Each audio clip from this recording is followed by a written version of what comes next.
Thank you for listening to the Content Magazine podcast, Conversations with Silicon Valley's Creatives. I'm Daniel Garcia, your host and the cultivator of Content Magazine, published by SV Creates. I saw you do. Yeah, that's the synchronized audio. What, you edited in Premiere? Yeah. All right. Hello, welcome to the Content Magazine podcast. This is Daniel. I'm the cultivator of Content Magazine, and we are honored today to have Dr. Russell Brown with us, who is the Senior Creative Director at Adobe and employee number 38. Yeah. The legend goes. Shall we just get it? That is Well, correct. let's do that. I actually want to start a little bit Okay. different. I want to start from like the birth and come up to today. If we can do something like that. No, let's not go back That's that far back. But yeah, so where did you grow up actually? So it all started in Seattle. Okay. And then born in Seattle, lived in Kent, Washington. Okay. Kent was then a nice pastoral area with horses running in fields, and today it's Starbucks and fast food restaurants. Sure, It's strip crazy. malls Strip and- malls. yeah. Don't go back to Kent. Yeah. I do still love Kent. They're going to have you speak at the graduations of the high school. Did I break school. the wall by looking at the camera? No, it's totally fine. Yeah, let's go way back. And Seattle, Kent, University of Washington, graphic design department. Yeah. But there's a good story. I started as a ceramics major. Okay. And I was doing hand building pots. Wow. In ceramics at the University of Washington. And my father says to me, could you just make ceramics a hobby? Yeah, right. Yeah. So then you went into college with an arts focus. Yeah. So were you always kind of creative and exploring? Oh, I was an insane creative. Yeah. Oh my goodness, painting and ceramics at home. My mother had a basement full of, kilns and ceramics and paints, and so I just went crazy, man, painting things, photographing things. Yeah. So yeah, the early stages of creativity, and it was all about creativity and. So your mom was a bit of an artist. Very much so. And you got that. Did you have siblings, and they kind of went Nah, down? they went down the intelligent path. See, they were all getting A's in school. Yeah. I'm going to reveal it here. I was getting C's. Sure.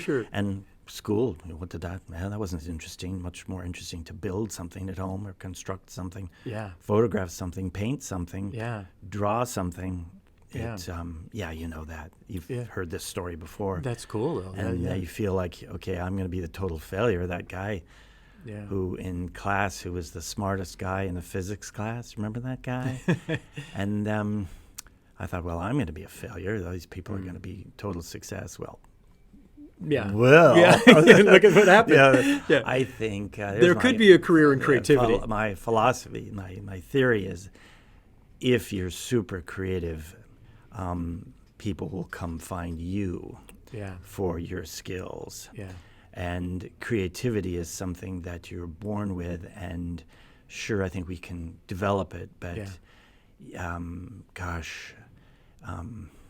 that's what saved me, is creativity and seeing the wild things. Yeah. Like wearing costumes. Yeah. Costumes were a big thing. Even back then when you were younger? Yeah. I built costumes, made costumes. I entered Halloween costume contests and won prizes. And what was one of your favorite Halloween costumes? Are there too many that all your little children it was aliens. It's 1973, and we're dressing up as aliens. I think it was inspired by Rocky Horror Picture Show. Okay. And I think it's 73. That seems kind of young. Wait, I don't know. This is probably later. Wait, when did Rocky Horror? That's more 76. Yeah, it's probably a little later. And so getting inspired by costumes and such and building it. I could have become a costume maker. Yeah. I could have become a makeup artist as well. Yeah. I was very close to that. Well, I've seen the self-portraits, and we'll get to that with all the different costumes. But, okay, so you grew up in kind of a creative home, and so you've always been kind of a curious person then, right? Because I think curiosity and creativity. Yeah, absolutely. Yeah. Oh, and I still am curious. I think that's what keeps me alive.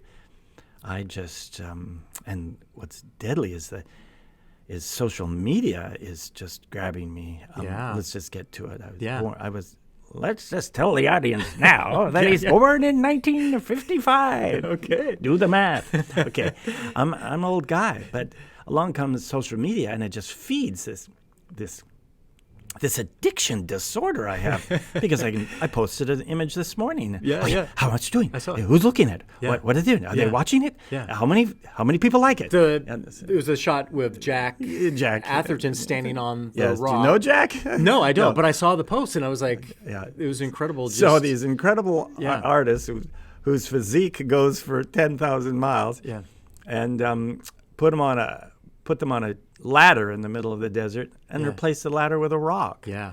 And how could I have done that without, generative fill and AI? Yeah. Let's just get to the AI thing right now. Let's get right to this. Is AI going to take over creativity? Is AI going to destroy all our lives? No. It's a part of it. It's a part of it. A tool, right? Yeah. So is a hammer. And you can go, I always say, you can go tear down a house with a hammer, or you can go build a house with a hammer. Yeah. And I think, sure, there are people who type in desert scene in Death Valley, and I'm sitting in my chair at home. Well, that idiot. Get off your butt and go to Death Valley, for heaven's sakes. And then, put something into the shot with AI. So my message is, go take photography as your base artwork and supplement it with AI and use your creativity. I just have a blast because my brain is moving at 10,000 miles per hour. Yeah, which would, let's get us back, because we'll get to the AI. And I look at an image and I go, there should be a rock there. Yeah. Why isn't that person holding and why somebody would take fabric fire out of your hat or something. Why would you take fabric to the desert and let it blow in the wind when you can just select it and say fabric, semi-transparent, blowing in the wind? It can control the angle. And, yeah, you can have like a cloud or an ocean look like it's a lion biting a ship or something like that. Or, you cannot make a decent-looking hand or a face or an ear or a nose, anything, but you could make fabric. And rocks look so real. You saw some. I'm just going, what the? Yeah. Okay, so let's see. Oh, sorry. I want to see how you. No, it's awesome. It's cool. I just want to see how you got there. Think? Because you came. What year are we at? You were doing ceramics, and then you were doing. So you went to art I'm doing school. This with you too. Yeah, thank you. I appreciate it. So let's say, so you're in Seattle. You're doing ceramics. Yeah, and then father says get a real job. Right. And so I became a designer. And he's working at Boeing. He said, I've got designers working with me here at Boeing.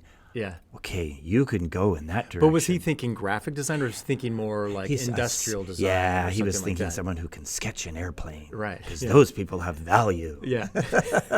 So then you shifted to more to graphic design. Yeah, I shifted to graphic design. He saw the potential. My father would say, never get rid of your drafting board. They always need someone who can draft.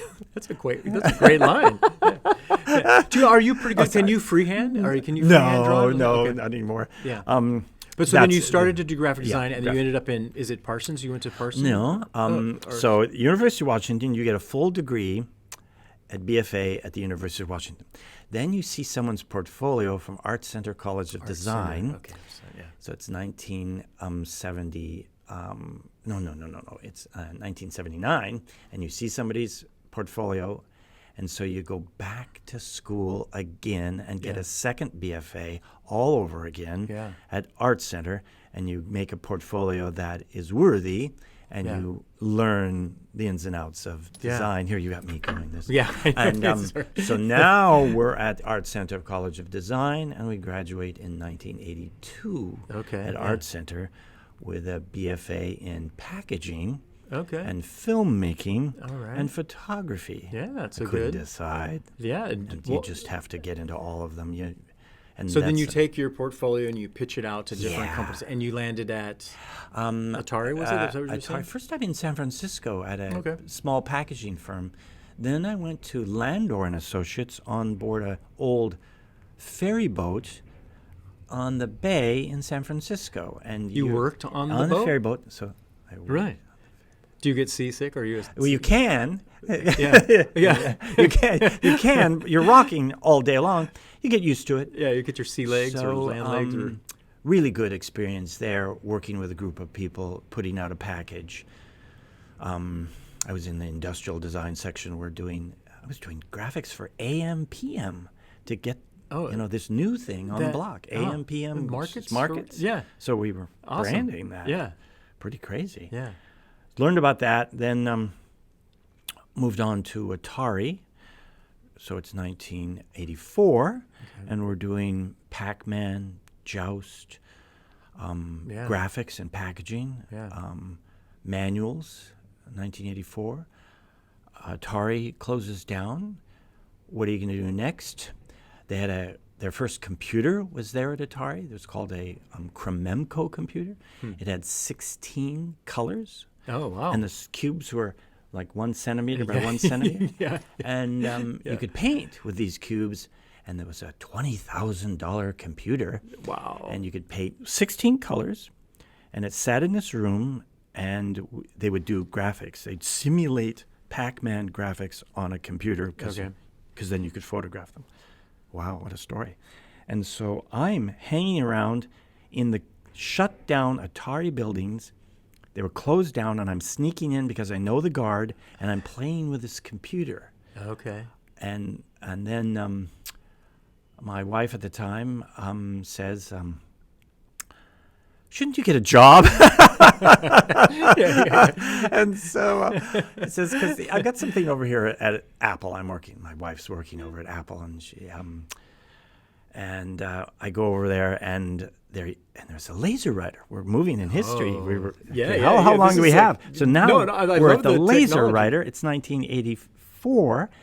I'm introduced to the laser writer and the Macintosh for the first time. Yeah. And you can groundbreaking. Draw a circle in Mac Draft on the Macintosh and print it out off of a laser writer with something called PostScript, but I didn't know about it then. Right. Yeah. And it's a round circle with Times Roman text next to it. Yeah. It's all clean. It's pretty amazing. Yeah, yeah. I could not believe my eyes that I could draw these circles, squares, and shapes and start to use these applications. And I didn't quite know what was happening behind the scenes. Because when you were at Atari, you guys were doing literal cutting and pasting with X-Acto knives. Hello. Right, yeah. Oh, rub down type. And then like doing the shot of that, and then, Yeah, I'm the guy who could make the letter E at midnight with only the letter R on your rub down type. Okay, there's only a few out there who appreciate that. Okay. Cool. So now we're at So I want to start with it because with computers, right? Yes, computers are coming into play now. It's just fascinating. Right? It opens up a whole... My brain was exploding. I imagine. I'm using that mouse with the Macintosh. Drawing a circle. And I'm drawing circles, or I'm using Mac Paint, and it's like I'm been hypnotized. Yeah. Did you see at that particular time, and did you see... I mean, it was pretty limited. I saw the future? But did you kind of like think like, oh my gosh, this could possibly do this, or you were just like... I lived in the moment. Yeah. I'm not the guy who knows what the future is going to be, sure. But if you show me the future, I can tell you we're here. Yeah. You can show me a really great idea, and I'll tell you, okay, this is where things are going. Yeah. And that comes into getting into the Adobe story. So now someone at Apple and an art director there tells me about an opening for an art director at Adobe, this small startup. Yeah. I just have to look at camera. Why would you want to go to a startup from Apple? Right. Okay. And they were literally like in a garage. Yeah. And so and they actually, because they quit IBM or PAC. Yes. They'd only been going for 2 years. Yeah. They left HP because HP didn't want to go down the path that of they wanted developing a PostScript language. Yeah. And they were rebels. Adobe's goal at the time was to create a language for printing. Yeah. Their goal was not to create printers. Their goal was not to create Photoshop, Illustrator, InDesign. It was to create this software. Yeah. It was Steve Jobs there in 1984 who said, I need a printer to go with my Macintosh. Yeah. Would you guys just So he bought 20% of the company and said, would you just make me a printer using PostScript that goes with my Macintosh? Yeah. And so it's Adobe and Apple. And so you jumped and went and to so the here's startup. the desktop publishing era. It's just like, yeah, it's crazy. Oh my goodness. Yeah. Then I knew I didn't have to use a rapidograph anymore. What's a rapidograph? I didn't have to ink with a drawing. I didn't have to do rub down type. Yeah.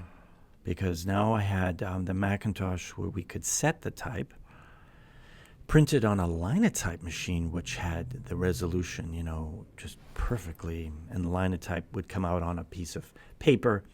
You still had to do wax the back of paper and do it. Oh, really? Okay. Yeah, we hadn't made it Was completely. it more like, was it like a 150 DPI-ish, or what was it? No. Linotype? We're a linotype. 300 DPI? No, it was, boy, I should have these numbers. No, that's fine. I memorized them then. Who needs them now? Yeah, you could put 6-point type and see it quite clearly. Mm-hmm. So the resolution of the linotype, it's using a laser to expose the film. Yeah. And so... and were you doing a little bit of photography on the side, or you kind of stopped doing that at that point? So I was spinning off. You're working with a Macintosh. You're creating graphics using the first Adobe Illustrator in 1988. We're up to 88 now. So you've got... Yeah, well, I'm sorry. I don't want to interrupt you all the time. Please, but I do, because... What's the timeline? You came into... PostScript world. You left Apple. You came to Adobe. And you were... on there, and then you kind of, with the Photoshop thing, kind of started in there. Let's tell. Well, you need to go back a little farther. Yeah, okay. So first, there's PostScript. Right. There's no PageMaker, no Illustrator. Right. So everything had to be done and coded. So I had to write the shape of a circle and write the shape of a square. Yeah. And I had to scan photographs, and I had to create a page from scratch and build it as if I were the PageMaker. Yeah, because you were doing a newsletter. Yes, we're doing. Oh, you're so smart, man. It's called Colophon. So I had to create Colophon from scratch, program it in PostScript, and send it to the printer. And so you didn't have it on screen; you had it as code. Yeah. So moving out of that, then came PageMaker and other applications. Yeah. And then Illustrator, 1988, and things are changing. I don't have to write the code anymore. I can draw a square and a circle. What could you say, like the labor that it takes to actually do the cutouts and the rubbing text versus writing code? Goodness. Is it the equal amount of sweat? It's just a different tool. Yeah. So it was then Illustrator that allowed me to just draw it, and the code is written for you. Yeah. And the position on the page is written for you. So big change. 1988, the end of new era. Yeah. And then, so you've got, as John Warnock would say, you need graphics, halftones, and text. And so you've got Illustrator, Photoshop, and typography. And he was trying to collect all three of those elements in order to make desktop publishing, to see his vision. Yeah. And so he had type and PostScript, then came Illustrator for the graphics, then came Photoshop, and that's 1989. 1990. Yeah. So now you have the complete package. Yeah. You've got all the tools necessary in 1990, and then you see this sort of curve where it goes. Bam, it takes over the world. Takes over. Yeah. So then can we go to the mythology or the legend of the Photoshop with Tom and... Thomas Knoll and John Knoll. Yeah. So can you give us I'm kind of curious. I know everybody wants to know that, but everybody kind of wants to be placed in the room when the Photoshop... Because it wasn't called Photoshop. It had no name, we wouldn't right? be sitting here. I wouldn't be here if it wasn't for John Knoll and Thomas Knoll. Yeah. 1989. Really, John Knoll, who now has co-written movies like Rogue One, and he works for Disney, and he's there's a tour. We need to go on that tour. He's up in San Francisco, and he's running that division there, and big man on campus. You know when you see John Knoll's name, the letter forms are 24 inches tall on the screen. That's John Knoll. Okay, so it's 1989. We're all sitting here because of John Knoll. Yeah. John Knoll says, I need a tool to help me create the movie The Abyss, 1977. Wow. The Abyss. I need some tools. So he says to his smart brother, Thomas, make me some tools that allow me to manipulate imagery, because there's nothing on the market on the Macintosh. So he creates Display, which then takes pixel bits and lets him process them. And then in the process of working on the movie The Abyss, incrementally, he says, can you add something that helps me sharpen them? Can you add something that helps me make the midtones lighter? Yeah. So now let's add some sliders and some shading into this. Let me control those bits. I want to be able to select the bits. Oh, and I want a soft edge selection. So this thing is growing. Yeah. And so it comes to 1989, and it's now become Photoshop. Were they weren't a part of Adobe team, no, were they? Yeah, they were so let's get everybody up to they're completely outside. So John Knoll is driving the development of it and the marketing of it. Thomas is writing the code. Okay. He drops out of college. He's in his doctorate. He drops out to continue because they think they might have something here. And John is trying to sell it on the, get somebody to buy it at the time. And he comes across Adobe, and that's when I saw it for the first time. Yeah. And I'd seen side-text response systems and other things. Side-text response system is it's hundreds of thousands, and you'd sit behind the operator and you'd pay them $600 an hour just to point. Move that there. So those are the days before the Macintosh, before the Knoll brothers.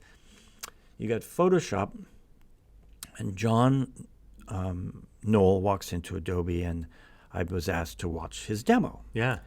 And so there I am, and he brought in his Macintosh, pulls it out on the table, and pulls up an image, and he makes a selection of the surface of this lake. This is 1989. And he makes a selection, and then he can change the selection of the lake and move things. Like just the colors. The color, and I'm just going, okay. I'm just like, wow. This is madness. Just absolutely blown away at the moment. And that's, as I think Wikipedia says, Russell Brown ran to John Warnock's office and says, we need to buy this. Yeah, I mean, you get, seeing you, and I guess because of the mythology and the legends that are with it, you get a sense of like, what's the guy from Back to the Future, the doctor. You kind of start calling myself Doc Brown. Right. So I can kind of like see like you're in there and you're like, oh my gosh, Marty, this is it, and running out to John and Chuck saying, you have to buy this. Yeah, but you can hear the principal saying, Marty, I don't want you hanging around that Doc Brown. He's trouble. But was it? Did you actually you saw it, and then did you run? Or walk? I did. Or email? Emailed. I guess. And so the myth, the rumor is, and I said to John Knoll, "Is this true?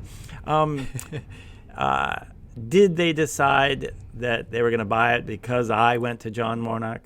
And John Knoll says to me, "Well, that's what it says in Wikipedia, and that's the truth." Well, it's a fun. It's okay, fun John. story. But I mean, you were definitely there. I was there at the part of it. And then that's the moment where, I've seen all the amazing computer software out there, and this one's come right home. It's coming right where I am. It's right where I want to be. I'm in the right place at the right time at the right moment, and I've got the right toy. And there I am, only 4 people listed on the startup screen for 1.0, and I'm one of them. Yeah, that's awesome. Thomas Knoll, seeing that John Knoll, Russell Brown, Steve Gutman. There we are. And I was honored that, Thomas Knoll decided that Russell gave enough input.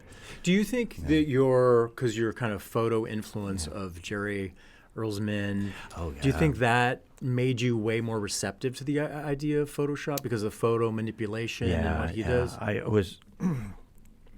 was watching these high-end computer people and what they were doing, and I went to seminars where these amazing computer artists were, writing code and making animations and such. the early stages of Pixar. I went to those seminars, and so I had an appreciation for what could be done, but I just couldn't get my hands on it. Yeah. So here it was. I finally could get my hands on this stuff. Yeah, yeah. And so, it was just really quite amazing that I was there. And I made enough input. I think Thomas... I also appeared on the Today Show. You have to. I saw that. Did you see that? They made you like the villain of the future of photography. Yes. Right? Like you were like and I looked, each year that gets better and better and better. Yeah. And so the reception, right, of the idea of moving things around and changing them was not popular at the particular. No. And it wasn't popular for photographers, I don't think. There's that AI thing again. Photoshop comes along and it's really scary. Like, Russell's going to paste people in, and Rick Smolin is in that. He's going to move the pyramids, just because of the design reasons for it. Sure. It seemed scary at the time, but I think people are doing it. Photographers do it all the time now. No, there are purists, and I appreciate a purist. I appreciate a person who's still... And for journalism purposes, of course, you don't. Stay but away. For art and creativity, or even like for magazines, I'll remove a light post. You heard that. If it distracts from the power of the image, right? Yeah. Why not? Yeah, I got some friends who won't remove a piece of trash on the ground. Right, and I understand, and I appreciate that. But but okay, so we won't mention Steve Johnson's name. Okay, so then you kind of became basically sorry to use my you kind of became what did I become? User number one for Photoshop, right? I mean, you were the one who was like in the laboratory, I guess, scanning images, playing with them. I was this first. The guinea pig. I called myself an evangelist, right? Because you were promoting it as well. Yeah. And I only picked up that term because of Guy Kawasaki was using that term, more of an influencer. And so I just grabbed onto it and started going and experimenting. And I found ways to use it more effectively. I would find ways of using tools that even the programmers didn't realize could be done. Sure. And that's what fascinated them. And that's, I think, that's that creativity side of things. Yeah. What can you do with this hammer that no one else has done? What you're using to remove a nail? How did you do that? So, and then I guess in those early stages, there's a good interplay, right? Where you have the design, you have the coders, and then you're using it, and you can say, "Hey, I kind of want to do this now." Then I'm also at that time I'm influencer to the programmers. I can come back with ideas for them. I get up in front of groups. I do conferences and presentations and tutorials. So I'm doing tutorials, and I probably influenced many of today's book writers, tutorials, people who are writing books for Photoshop. Do you remember one particular thing in the early days, actually, where you were there? And you're checking my memory. Yeah, I didn't know what I had for breakfast. Okay. When you were there, kind of with the team, and you're using it, and you said, I'd kind of like to be able to do this, and then they went back and did that. Is there anything that you can kind of think of? I know I saw animated GIF, and I say GIF. I saw it, and I said to them. I went to Chuck Geschke and said, we should be doing this. We should have some tools for doing this. This is going to be good stuff. Yeah. So I'd say things like that. I also would mention to Thomas Knoll, I have a complex. It's hard for me to understand how big something is on the page. So I made it so that when you tapped on the page information for an image, it showed how big it was in relationship to an 8x10 piece of paper. Okay, yeah. And so it gave me a concept, because it was hard. DPI and pixels were sort of new, and I can compress my image down, and it has more resolution. So he would add some features like that. It must have been fun. Now you've got hundreds, if not thousands, of people working on Photoshop, and you can't go into the programmer and say, "What about this?" It's got to come up a line, escalate up a line of. So I thought when I go to the help center and I type in, and they ask me, it'll happen. "Please review the object, the the program and I say, "Oh, can you please do this?" I thought immediately that goes right to a designer. No. Oh. It's a complex chain. It's a complex web. I might be able to go directly to someone now if I really wanted to find a way to change things. Yeah.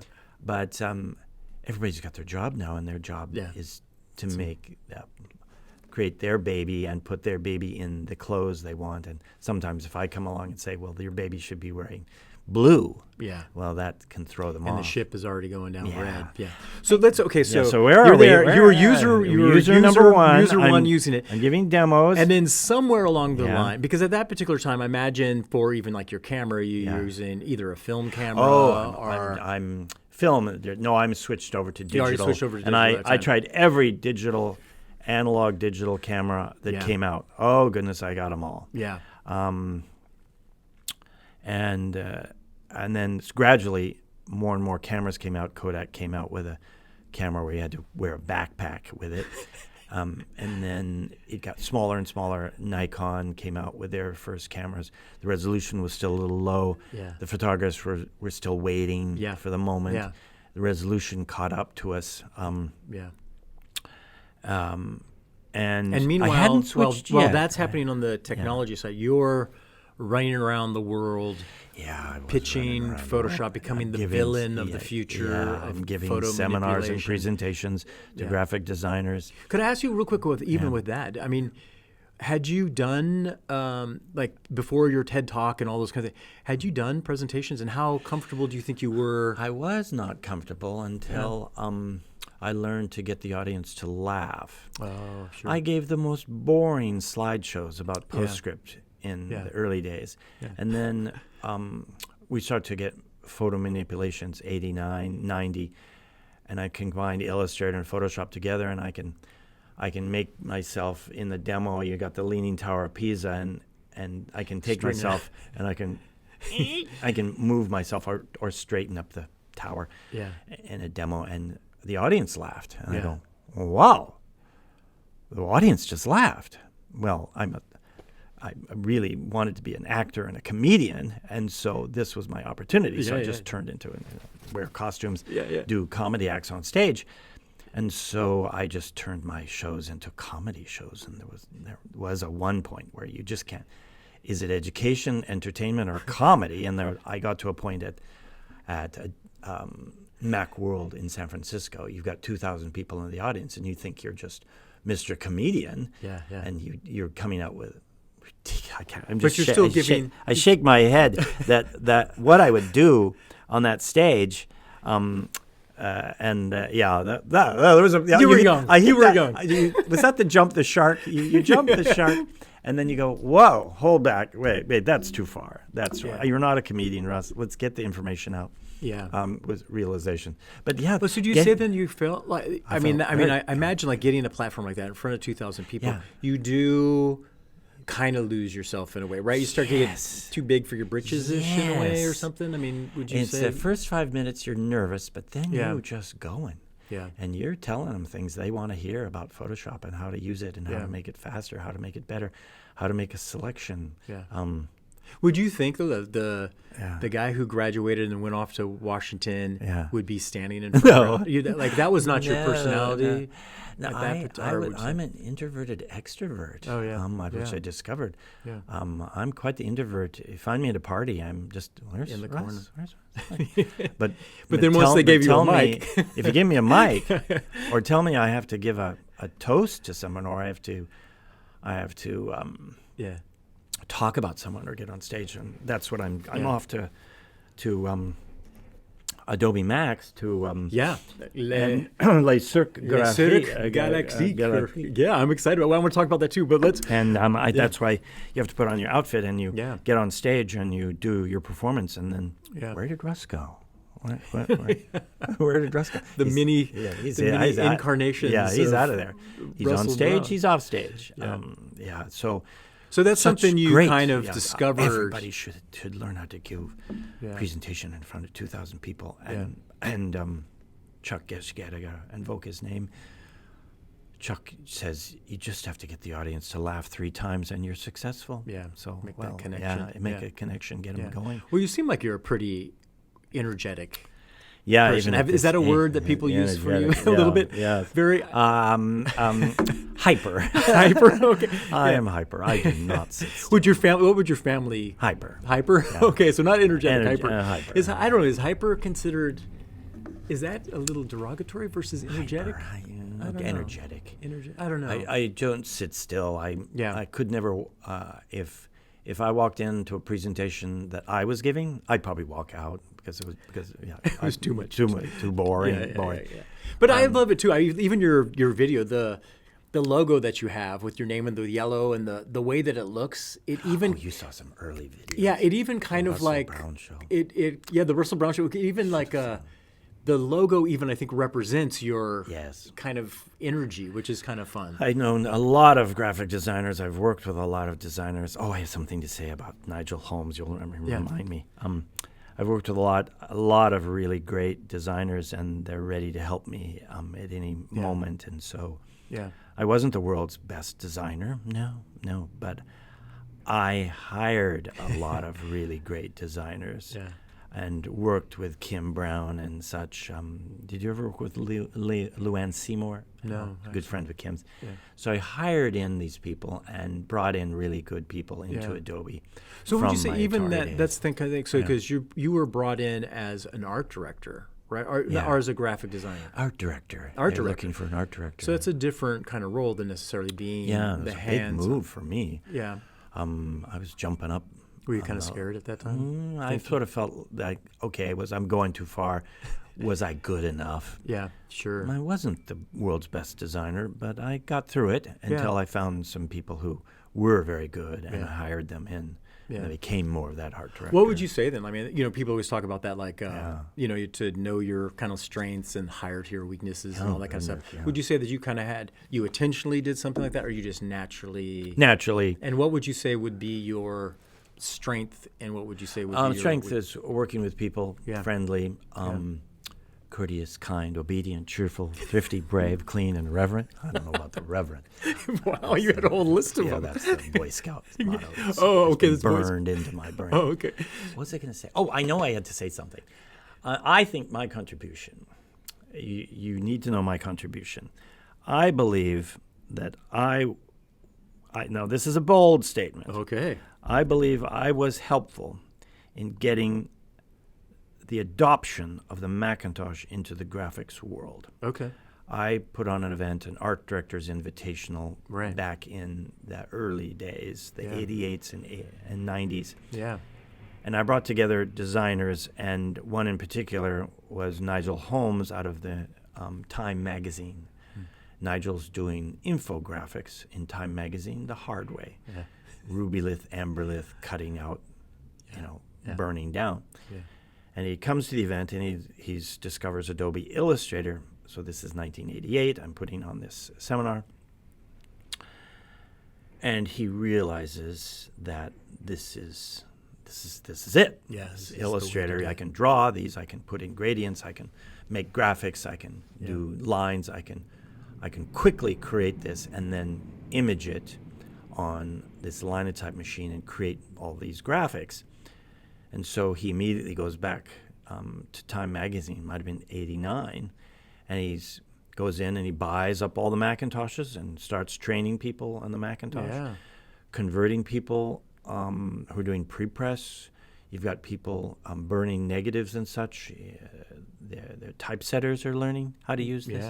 Yeah. I was excited to see that the typesetter was ready, not disturbing the unions. Oh, actually, I didn't even think about that whole aspect of major. The transition. And keep in mind, and then also the New York Times is adopting this. So there I am putting on these events, and I get this person like Nigel Holmes excited about it. He goes back, he buys up the computers.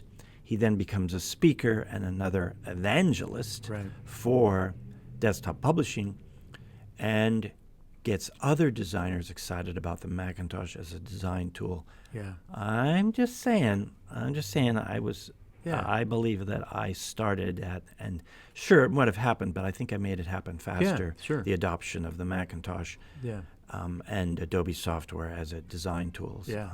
I'm going to take this one. I think you should. I think that you definitely. I think it was influential enough. Yeah. That then seeded the idea that that became this wave of people buying the Macintosh, and thus buying the Macintosh made the Macintosh get better, more Adobe software, better I think you're imaging. a contagious personality. Contagious.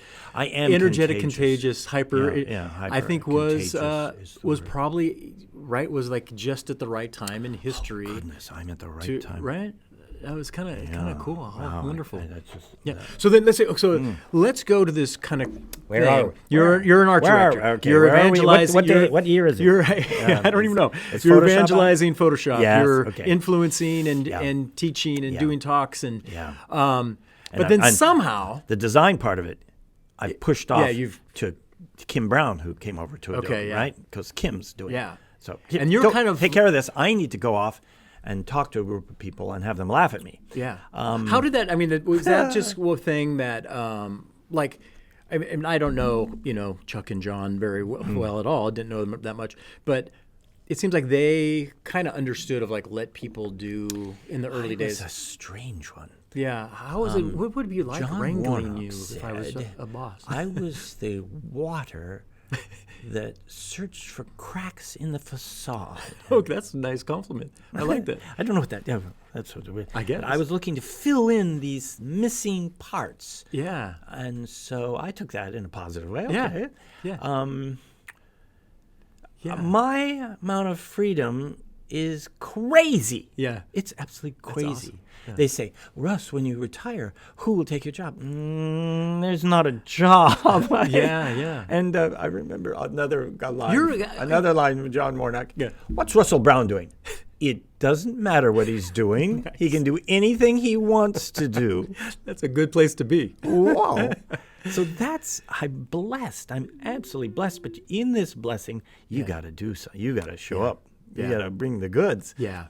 And so I think I bring that through my energetic enthusiasm and contagious love of design and computers and love of technology, love of the tools, love of photography.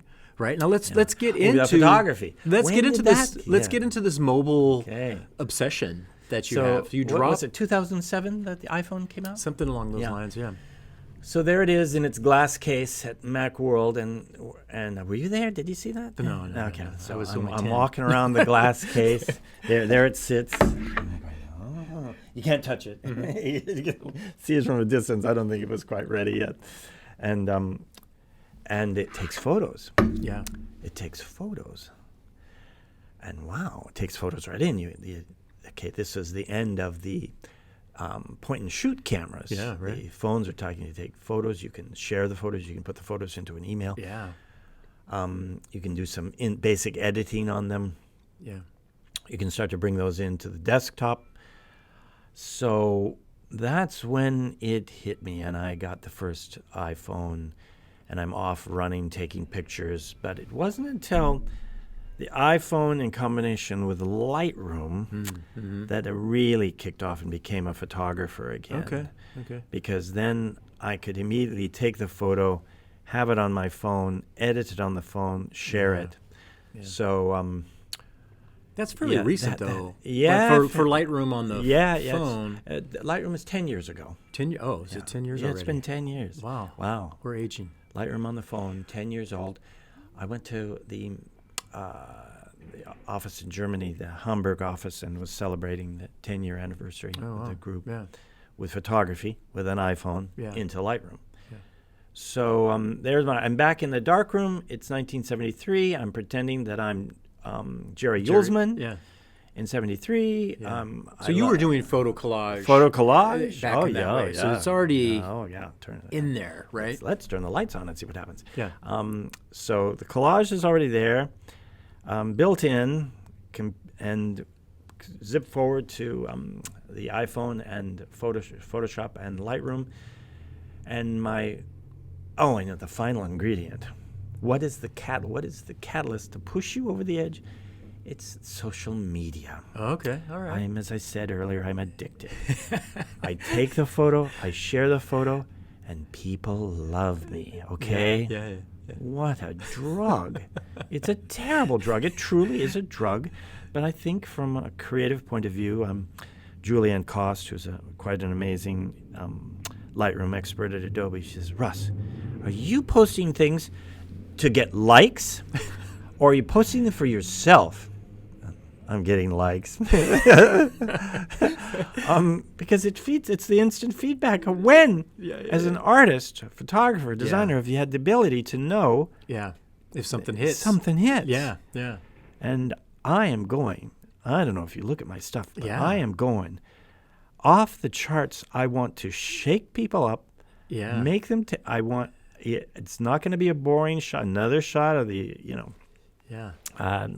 the Grand Canyon. Oh, no. Yeah. I'm going to put a house in the Grand Canyon where it's not supposed to be. Or change out the sky. I'm going to change things up. And most recently, the content-aware fill, I used to do all that stuff the hard way. Manual with layers. Layers and bring it in. I'd go to get stock photos or take a photo. Yeah. My goodness. From a graphic designer's point of view, the evil guy on the Today Show. Give them a link to the Today Show and see how evil I am. It gets better every year. That was such a Deborah funny Norval.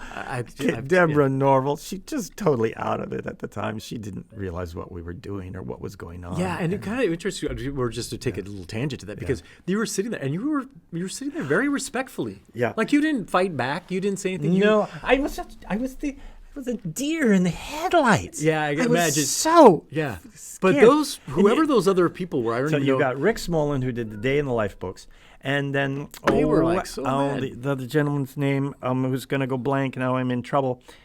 The gentleman who was there, it was supposed to be Rick was in favor of digital imaging, and the second gentleman was against it. Yeah. Very much so. And why I can't remember his name. It's terrible of me. It's are on moments. The web. It's moments in history. People can Google it. It's easy.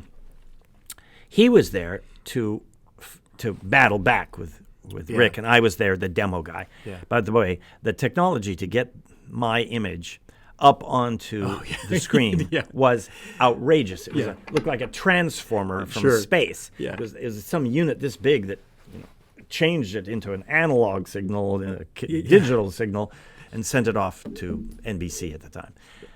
And so nothing was working up to the last moment, right? And, so, and Deborah Norval says, "You just continue playing around with your mouse," because I couldn't get it to work. Yeah. I'm just surprised it worked. And why did I paste myself between Nancy and Ronald Reagan? It was just the times. It was he's in office. And it's very interesting. It is such an iconic piece of to see that and then to see such disdain for the future of photo manipulate, and then to be here now and you're and putting rocks covering a ladder so that an incredible performer can stand on a rock. Right? I mean, it's come a long way. I was going to say, this gentleman who was anti-Photoshop turned out.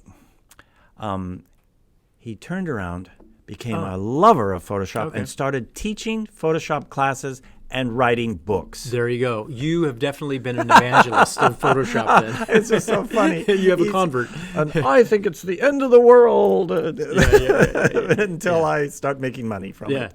And there it is. It's making money from it. And look at today. We've got thousands of people daily hitting our servers for generative fill and changing their lives and making things faster. I've used it recently. I had it, on the thing, and there was an image in that we were going to use, and the photographer sent it to me, and there was this weird awning behind the person's head. And it was actually cool. It was red, and so I did like a layout and brought in the red, and I was like, it just doesn't work right. So I was like, I'm going to try this. So selected it. So I selected it, and I hit match trees, and I was thinking, this isn't going to work. I'm going to have to go in there and manipulate it by myself, right? You just were stunned. 5 seconds. And it was perfect. I was like, oh my gosh. Oh my gosh. This is incredible. Absolutely. Yeah. When it works. Sometimes it does do goofy, but it's learning. It can hallucinate, but let it hallucinate. And I think hallucinations are good. Yeah. I think hallucinations will show you things that you didn't think of. Yeah, totally. It's the accidents that kind of I'm typing things in, and I'm hoping for a rock, and it decides to throw in a bird sitting on the rock, and I'm going, where did that bird come? Why did it? But hey, that bird looks pretty good. Let's talk about the shot that you just posted today. So that rock that covers the ladder that's a AI generated. Yeah, totally. Oh, okay, and you just circled it. I circled it, but don't forget. Here's the tip and technique. Don't forget to get to the ground, and where's the shadow going to go? Right, because it's going to put the shadow in if it knows that you've selected. If you just select the rock, it puts no shadow. Right, but extend it, and that's where your human brain comes into play. Right. You got to help this out. It's not going to say, your selection is not correct. Right. Not yet. Yeah. But I'm grabbing the entire area. Grab more area than you think you need. Yeah. Even in your case. Yeah. Just get more, get extra area. So it has something to sample. It has something to think about, and then blend it in. Yeah. So I select up to his feet. And I'm sitting there, and I hit, what was my prompt? Giant, irregular, rock. I think, giant, irregular. I wanted to do irregular. Oh, really? And I'm da-da-da-da-da-da. What? And actually, it looks great. What? How did it look? And it looks like there's an erosion around the edge of the rock, the way that sand would erode. What? Yeah. Well, I've seen you've been to Utah. What's that one place where they have like the rocks? We went there just this last summer. Yeah, Utah. The Goblins or whatever they call it. Goblin Valley. Yeah, and so even this rock has a little semblance of that. It looks very natural, and it's And in one of my shots this morning, I've been to Death Valley and the racetrack. Ever been there? I haven't. It's the moving rocks. So I try and simulate a little bit of the racetrack in there. Oh, really? Yeah. I've seen that you've done that with like a seagull all along the way, or a wooden path that's duplicated. Been looking at my stuff. Yeah. I'm a fan. Yeah, okay.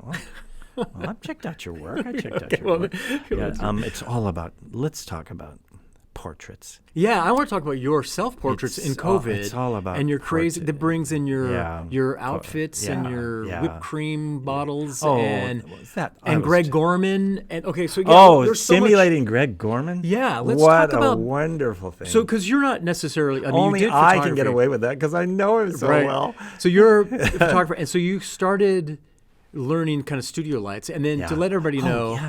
I was the guy who hired the photographer back in my Atari days or my Adobe days. Yeah. I didn't go photograph him. I hired the person. So then you're learning. That light. Okay, well, that light's over there. I could care less where your lights were. Yeah. Just get it right. And now I'm like, look at the reflection in his eyes. Where did he put the lights? Yeah. Because now I'm shooting strobes with my iPhone. Right, which you're kind of the only guy on the planet. I think we could use this word that it's a little crazy to use pro photo gear with a phone. It's like, it seems like overkill. It is. Yeah. No, but it's putting a spoiler on a Volkswagen Bug from the 60s. Yeah. Only photographers will know kind of what we're talking about. Yeah. But no, I mean, I guess the thing is like you're concerned with you're a photographer. You want that. I have image. become a photographer. Yeah, you want that. Thank you. Image. I have just absolutely, totally become a photographer. So talk about the self-portraits in COVID in your living room, which was so awesome. Do you have time for all of this? We got time for it. Do we have time? Do we have film? It's digital. It's okay. It's going to the cloud. Where were we going? What? My brain's portraits. Self-portraits in COVID. So COVID comes along. You can't go to the office, even though I did go into the office. I'm the only person in the Adobe building over here. The only person in the building. I got special permission to come into the building and goof off because I had my printers are in the building and such. It was really quite wonderful. Yeah. So quiet. Portraits. I'm observing the great Greg Gorman and Joel Grimes, two of my people I follow. And I learned my lighting setups from Joel Grimes, and I learned this look, this black and white look from Greg Gorman and his series of eyewear, LA eyewear ads. And so he did great actors, characters, and he's photographing them with LA eyewear, and and I forgot the catch line. Everybody looks good in in LA eyewear. Yeah, I remember those ads. And he's got some shots, really beautiful, high contrast black and whites with the light bends over the face and the little Rembrandt on the cheek. Yeah. And I look at these and I sit there in COVID and try and simulate these and putting on my outfits. I had a huge supply of costumes because I have special events and I have a theme each year. This year is circus. Yeah. So I've got the circus outfit. Last year it was cowboys. And I have my special hat. The Cajun Hatter. I have to drop his name. Down in Louisiana, the Cajun Hatter. Only I would buy a hat, a custom hat. It just fits like a glove. That's cool. And so I have these costumes. I pull them out during COVID, and I start taking photographs, and I'm learning about lighting, observing Joel Grimes. Where did he put his lights? Bringing a light like this in really close can really have a beautiful, soft light to it. And I would start putting on the costumes and taking these. And as anyone would say, self-assignment is always good. A lot of people don't give themselves assignment. I just wait for the assignments to come in. I wish I would have known that even earlier as a kid. You're sitting there waiting for the phone to ring. Don't wait. Get self-assigned. Start making a portfolio of things. What's an art director want to see? They want to see your creativity and your madness. They might be able to apply it to a job. And so there I'm going crazy with self-portraits. And how many self-portraits did you actually do? I suppose, and that somebody said, you should have a book on self-portraits. Yeah, it would be kind of fun. You don't want to do print, keep it digital. You want to know how difficult it is and how much work is involved in making a book. So when John Warnock and Chuck Geschke passed, I was assigned the guy to make the book. And so I know about making books. I could go make my own book. I don't want to make and I've made books about Photoshop, but then the moment the book's done, then it's old. And I just enjoy the immediacy of. That's when I switched to doing tutorials online because you can update them. Just crank them out. I got an idea, I crank it out. I wish I still had that much energy. To come up with an idea, then make a tutorial, post the tutorial, and get it out there. People love that. They want to. What's everybody? What would you say? What portrait did you do that you thought like, oh my gosh, like I really nailed it? I mean, you have so many of them. And then I know you've done like the one of the leather jacket and the wig in the Gorman style. And I loved the one is the Invisible Man. So that it was sort of like the COVID on overload. All wrapped up. Ready to go to the grocery store, I think I called it. Because your bandages all around your face and you're completely covered up. You don't know who you are, but you've got the shot. Well, I think the thing too, think of the black and white. See, it goes back to those 1973 times when you're in the black and white studio and you didn't have. Gosh, I would have killed for that much control. I'm struggling. Well, I remember just like getting my first digital camera, and then my daughter was like 2 years old or whatever, and I was actually printing in the darkroom, printing prints and stuff like that. And I got a digital, and I was like, oh my gosh, like I could actually sit in the living room with my kids and talking to them and editing photos at the same time. Terrible father. Versus going into the dark room, right, and then being shut off from everybody, which now I built a dark room in my basement and I'm doing that again. But, you are. but we just want to know the audience to know, do you still have vinyl records? I do, but I don't play them. I don't have. Are you a vinyl? No, I don't have vinyl. I kept a few from the 70s, some of my old, What was the music that you listened to back then? I'm a Simon and Garfunkel. Oh, okay, all right. So a little bit kind of folky. Very folky. I was very. You weren't into like the psychedelica, like Janis Joplin and I was a Jefferson Airplane. Introverted, so introverted. Okay, so more kind of like feeling your emotions, sulking while you're listening to sound of silence. Oh, there's another question for you. As you're working, you're designing, you're thinking, can you listen to music? That's a good question. I can't at all. It's totally distracting. And when I walk into someone's office, they've got music playing. Where was I? Yeah. And I said to them, I'm like that with podcasts. I can't listen to people talk. I have to listen to things that are just like, it can be noise, but I can't have recognizable, thing, because then my mind drifts to that. Land the plane. Where are we going to land? Okay, let's do this. What's the summation? The summation is to talk about Les Cirque Galactique. We can promote this. I can't. Nobody can come to you can go to Adobe Max, but my event, Les Cirque Galactique. Yeah. Which will involve, there's 80 students in class, and I have several different speakers, and we're focusing on generative fill and AI for designers, both Which, by the way, the promo for that, the AI promo with your AI-generated portrait and all that kind of stuff, it was incredible. Now, which one promo did you see? I don't know which one I saw. It was online somewhere. You need to see it today. You can go to Vimeo, Russell Brown at Vimeo, and you can see one called Welcome to Adobe Max. I think it's like really incredible. The woman's voice is the over. Wow. All right. Yeah, don't remember that one. You need to see me in the Adobe building outside.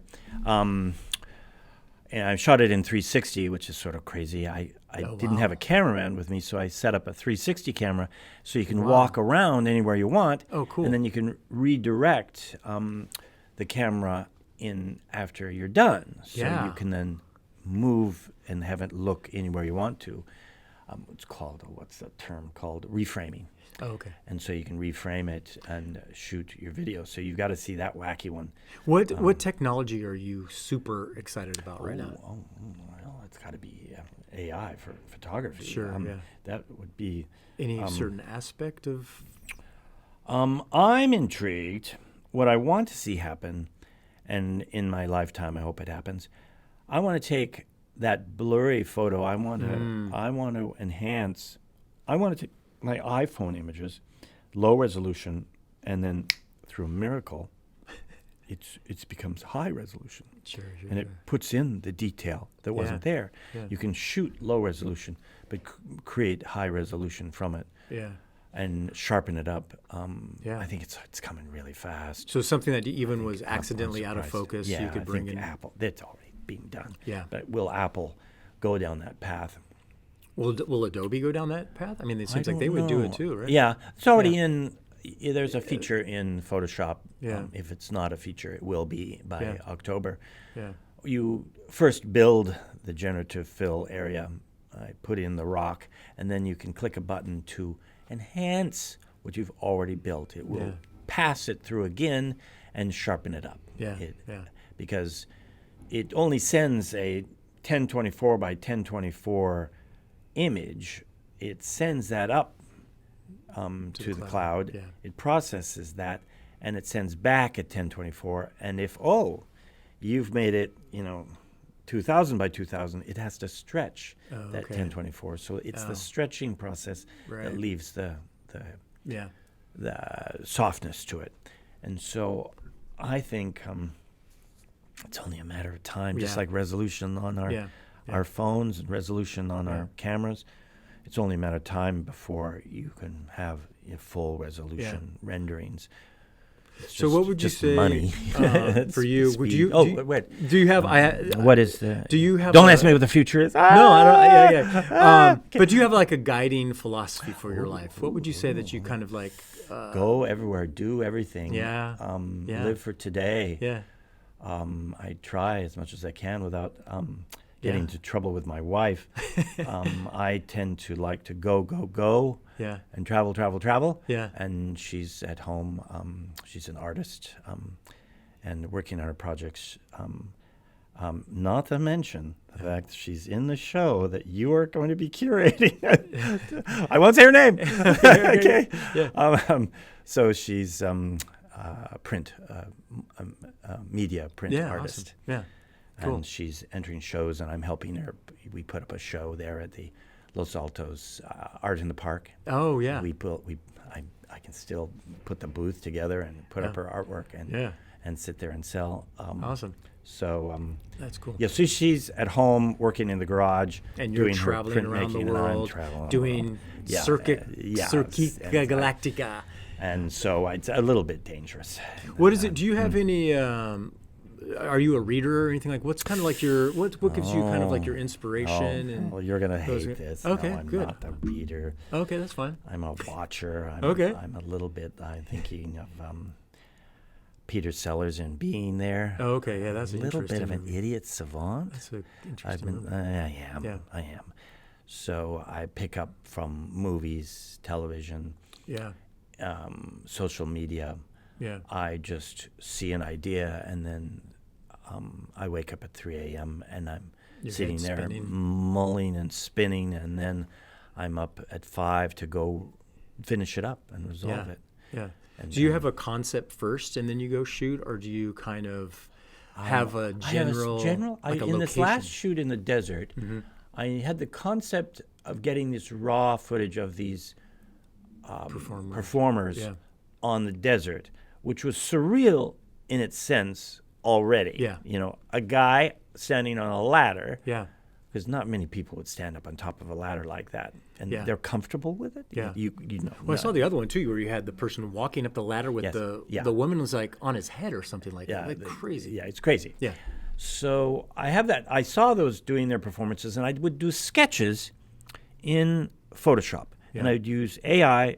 I'd say, guy standing on someone's head in the desert on a ladder. And surprisingly enough, it would make it. And one would say, stop, you don't need to go to the desert. Well, forget it. So the hands are wrong, the feet are wrong, the anatomy's all wrong. So I get the concept. In this one, I started doing sketches. Oh, okay. You got to see a new one. You got to see my one tomorrow. I want to see the sketches, too. Yeah, the early sketch. The sketches are so refined, though. You can't show them to the artist because they'll think they're too literal, right? Yeah, okay. You and I can appreciate a hand sketch. Yeah. That your brain can just go, oh, I get it. I love that idea. The car is winning through there's a woman standing on top of a car, and it's just this. Yeah. And it's not a woman with blonde hair. It's not a woman with a black dress. It's just a woman. Yeah. That all comes later. But mine is just too refined. And so I had some really refined things, but I refined them even more. I can show you the original sketch of an idea. Tomorrow's concept is Magritte meets Cirque du Soleil. I'm calling it Les Cirque Magritte. Is tomorrow's piece. So I've got these performers hanging from space. Yeah. They're hanging over the desert, but they're hanging from a rock. Okay. Oh, in the sky. In the sky, awesome. a floating rock. Yeah, So Magritte, awesome. it's ridiculous. Yeah. But steal, if not borrow, from the masters whenever possible. Yeah. I'm intrigued to see how people respond to today's. I'm going to be honest with you. Okay. These are really good. These are really good images. Yeah, mine one today of Jack Atherton on the rock. Yeah. Now, Jack, I don't think understands it. Their job is to entertain people as a acrobat. Yeah. And they're not an art director. They're not a designer. But I have to tell, I don't know. They look at it and go, well, that's pretty cool. Jack, this is more than cool. Yeah. This is off the charts. This is really a good image of you. You're not doing your act. It's a portrait. Yeah. An environmental portrait. I wish it said more about his act. Well, it's more than it's an imaginative environmental portrait, right? I mean, but it's surreal realism. Yeah. Yeah. Someone today, my friend in Portugal, said, you're creating the surreal real. Yeah. Because the rock looks like a rock. It looks like a real place. He's really standing on that rock. There's, you're just not. I thought it was actually when I saw it. Oh, well, good. You did another one too, I think, where it was someone hanging from a cliff, and I don't even think it was as big. Yeah, I've done some crazy things. Yeah. Somebody yelled at me once. I had somebody climbing a hoodoo in Utah Yeah. that you shouldn't be climbing, right? Yeah. They're very delicate. Yeah. And I had someone climbing it, and they said, "Oh, that's disrespectful. You shouldn't be climbing that hoodoo." And I started thinking, "Oh, you're right. Okay, this is sort of implying that someone did climb that hoodoo." But you put the person in after, right? Yeah. Yeah. And so I took it down because I thought it was on that edge. So there are times when I will take things down. Yeah. Okay. Yeah. Cool. Well, we're wrapping it up. We have to. I know. Yeah. This is the wrapping up hands. Sorry. The wrap up is get wild, be crazy, do the impossible. Even at 70 years old, you gotta go. Yeah. And I think it's a rebirth. I think I'm the most creative. You've heard this before. I've heard this. I'm the most creative, the most excited about life that I've ever been. Awesome. At this age. Yeah, that's cool. Because all the tools and toys. What would you tell the creatives, the young Russell in that? I love that portrait of you holding the T-square with the thin. What would you say to that Russell Brown? To that Russell Brown, just go. Everything you dream of, make it happen. Yeah. You've heard that one too. Go for the number of mistakes we've made, but don't hesitate any opportunity to get crazy and wild and experiment and grab onto every technology that you can. Yeah. It's just someone. This is what Ray Bradbury would say at my commencement speech: fall in love with what you love to do, and someone will pay you to do it. There you go. There's my last one from Ray Bradbury. Awesome. He says that to me in 1980. At Art Center College of Design, and that's the truth of it. Yeah. Awesome. Fall in love, become the best at one thing, and somebody's going to find you. And let you do it. Awesome. Yeah. Cool. Okay. Well, I really appreciate your time for you sitting here telling us and sharing your history and your life and your work, and we'll follow you online and everything. Thank you very much. Thank you. All right. Thank you for listening to the Content Magazine podcast. Follow us on social media at Content Mag. Become a member and help us to continue to tell the stories of the South Bay creatives. This episode's music is 408 by Jack Pavlina. Follow him on Spotify and also on his Instagram at Jack Pavlina Music.